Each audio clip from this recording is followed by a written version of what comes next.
When I recount this story at parties, I tell it like a joke. I play up the great cosmic justice of it all, framing the moment my car came to a stop as a kind of cheesy punchline. In reality, the events of that night remain the most harrowing of my entire life. It was 2014 and I was a senior in high school.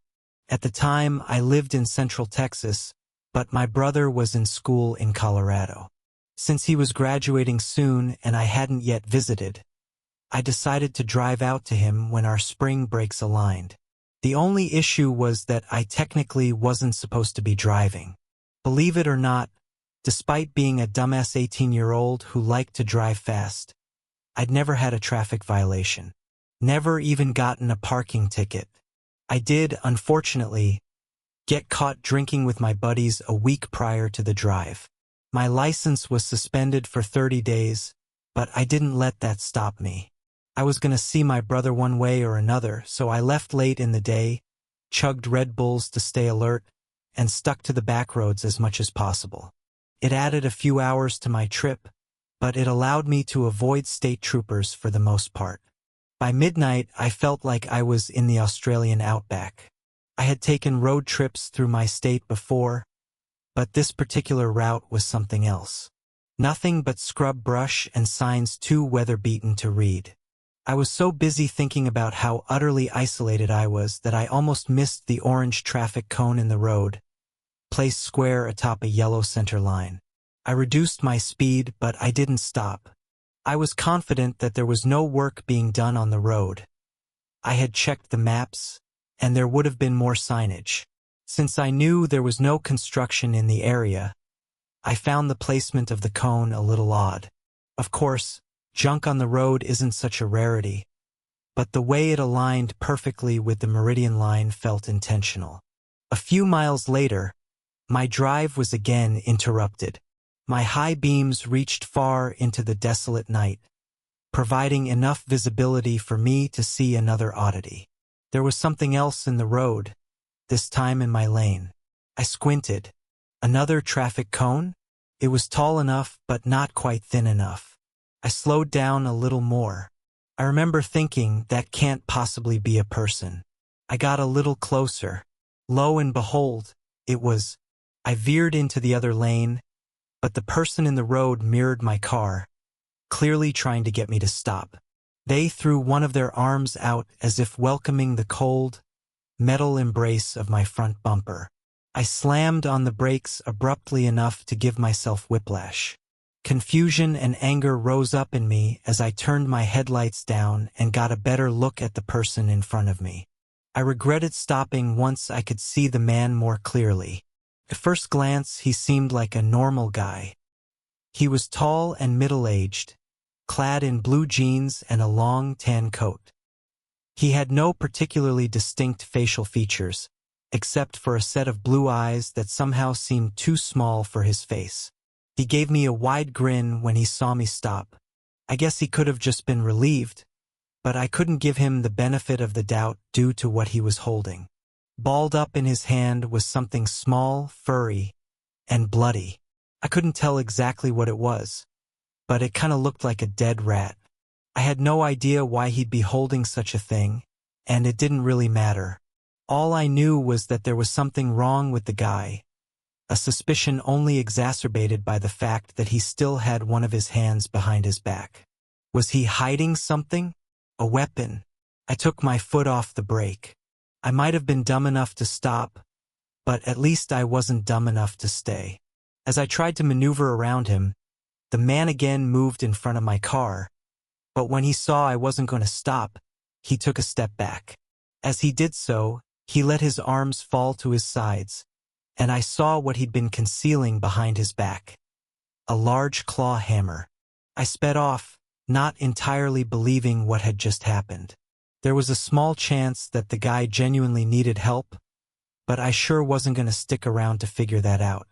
As I drove off, I looked in my rearview mirror. Before the darkness swallowed him, I saw the man starting to run after my car.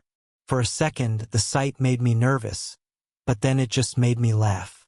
Did he actually think he was going to catch up? I watched him disappear from view with a smile on my face. Fucking idiot, I said to myself. Now here's the punchline. No sooner did the words leave my mouth than my car jolted forward with a sickening thud. I looked back at the road, but it was too late. There came several pops in quick succession, loud as gunshots. My dashboard lit up like a switchboard, warnings blinking uselessly as my tires chewed themselves to pieces beneath me. The car started to drag left, the steering wheel fighting me as a low, flapping sound rose up from the wheels. When I stopped the car, I gave myself a moment to catch my breath, then threw the door open and hopped out. Using the flashlight I kept in the glove box, I assessed the damage. All 4 tires were shredded, strips of rubber curling off like dead skin. I just stood there for a second, light shaking in my hand, unable to believe how fast everything had happened. I angled the beam back down the road, sweeping over cracked asphalt and weeds. 50 meters back, half hidden in the dark, was a spike strip. I hadn't seen the damn thing at all. Between where I'd encountered the man and where I'd hit the stinger, there was a slight hill. I couldn't see over the hill, couldn't see much of anything, but somehow I knew I was being pursued. The man with the hammer, who was probably the one behind the traffic cone and the spike trap, was making his way toward my car at that very moment. I had only put about a half-mile of distance between us, which meant I had maybe 5 minutes tops to figure out what to do. I checked my phone and, as luck would have it, I had no reception. My first thought was to get back in the car and lock the doors, but what good would that do me against a hammer-wielding maniac? I could run out into the fields on either side of the road, but there was really nowhere to hide out there, and I was loath to isolate myself even further from help. My plan, if it could even be called that, was to run. First, I turned on my headlights to alert passing cars. Then I grabbed my phone, wallet, keys, and flashlight out of the car and mentally prepared for a very long jog. Thankfully, I was a cross-country runner in high school, and I had good endurance. While I knew I couldn't run all the way to the next town, I knew that another car had to show up eventually. I'd flag them down and ask for help, or at the very least I'd probably stumble into an area with reception and call the police. I shut and locked my poor, crippled car, then took a glance behind me. He was cresting the hill, less than a quarter-mile out. Something about the bend in the road, coupled with the low lighting, made his long, loping strides seem unnatural. He seemed like he was floating. I was already freaked out, but seeing that made me feel like I was being chased by something not entirely of this world. I turned and ran. I fought the urge to sprint, knowing I couldn't afford to wear myself out right away. Once a minute, I glanced behind me. My flashlight beam wasn't powerful enough to reach him, but I could still see the faint silhouette of the man against the cloudless, starry sky. He was small on the horizon, but he was there nonetheless, and worse, he was gaining on me. 5 minutes turned to 10, and I couldn't believe that he hadn't given up already. I told myself he couldn't keep up the pace, and yet every time I turned around, he was a little closer than before. At some point, I tried shouting out, tried asking what he wanted, but of course there was no answer. Soon I was wiping sweat from my brow and thanking God that I'd been wearing athletic shoes on my drive. As I looked over my shoulder for a routine check-in, I saw the shimmer of headlights.